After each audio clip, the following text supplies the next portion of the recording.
कल तक मालदीव के नेता जिस भारत का विरोध कर रहे थे, भारत के पीएम पर अपमानजनक टिप्पणी कर रहे थे, भारत के बीच और होटलों को गंदा बदबूदार कह रहे थे, भारत के एक हैशटैग बॉयकॉट मालदीव्स के बाद उनकी सारी हेकड़ी निकल गई है। मालदीव के पर्यटन उद्योग संगठन MATI ने एक बयान जारी कर अपने नेताओं को लताड़ लगाई है और भारत से ये अपील की है कि भारतीय मालदीव की अपनी बुकिंग कैंसिल ना कराएं। चलिए पूरा मामला समझते हैं। नमस्कार, मैं हूं अदिति शाह और आप देख रहे हैं न्यूज नेशन डिजिटल।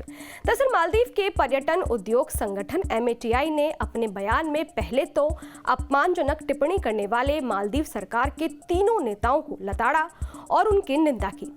इसके बाद बयान में आगे कहा कि भारत मालदीव का सबसे करीबी पड़ोसी और साथी है। मालदीव के इतिहास में हर संकट की घड़ी में भारत हमारे साथ खड़ा रहा है। हम भारत की सरकार और वहां के लोगों की तरफ से हमारे साथ बनाए गए करीबी रिश्तों के लिए शुक्रगुजार हैं। बयान में आगे कहा गया कि मालदीव के पर्यटन उद्योग में भी भारत सतत और अहम योगदान देने वाला देश रहा है, एक सहयोगी जिसने कोरोना वायरस महामारी में हमारे बॉर्डर खुलने के बाद हमारे वापस पटरी पर लौटने की कोशिश में भी साथ दिया। तब से अब तक मालदीव के लिए भारत एक अहम बाजार रहा है। यह हमारी कामना है कि दोनों देशों के रिश्ते आने वाली कई पीढ़ियों तक कायम रहें। हम दोनों के बेहतरीन रिश्तों पर नकारात्मक असर डालने वाले बयानों और गतिविधियों से खुद को दूर करते हैं। बता दें कि पीएम मोदी हाल ही में लक्षद्वीप विजिट पर थे। यहां उन्होंने कुछ फोटोज ली। इन फोटोज को सोशल मीडिया पर पोस्ट करते हुए लक्षद्वीप की खूबसूरती और अपने अनुभवों को साझा किया।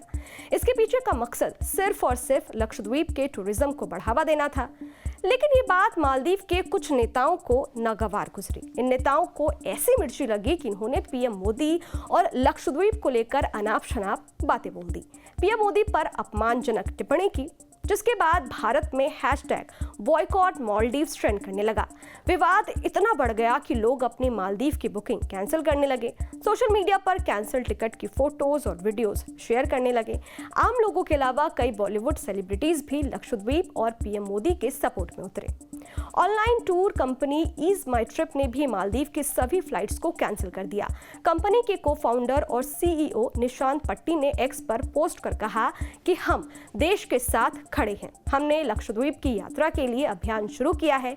लक्षद्वीप का पानी और समुद्री तट मालदीव जितने ही अच्छे हैं। हम लक्षद्वीप में यात्रा को बढ़ावा देने के लिए विशेष ऑफर लाएंगे।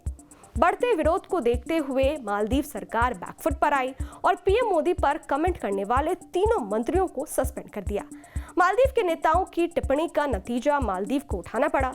मालदीव ये बात अच्छे से जानता है कि उसकी GDP टूरिज्म पर टिकी है और सबसे ज्यादा टूरिस्ट भारत से ही मालदीव जाते हैं। आंकड़ों को अगर देखें तो दिसंबर 2023 तक मालदीव आने वाले पर्यटकों में भारतीयों की संख्या सबसे ज्यादा है। मालदीव पर्यटन मंत्रालय के अनुसार 13 दिसंबर 2023 तक 18 लाख पर्यटक मालदीव पहुंचे, जो 2022 के मुकाबले 12.6% अधिक है। साल 2023 के अक्टूबर-दिसंबर तिमाही तक मालदीव जाने वाले पर्यटकों में सबसे बड़ी संख्या भारत की थी। भारत से विवाद के बीच मालदीव के टूरिज्म पर असर दिखा है। खैर, आपको क्या लगता है? अपनी राय कमेंट बॉक्स में जरूर बताइएगा। शुक्रिया।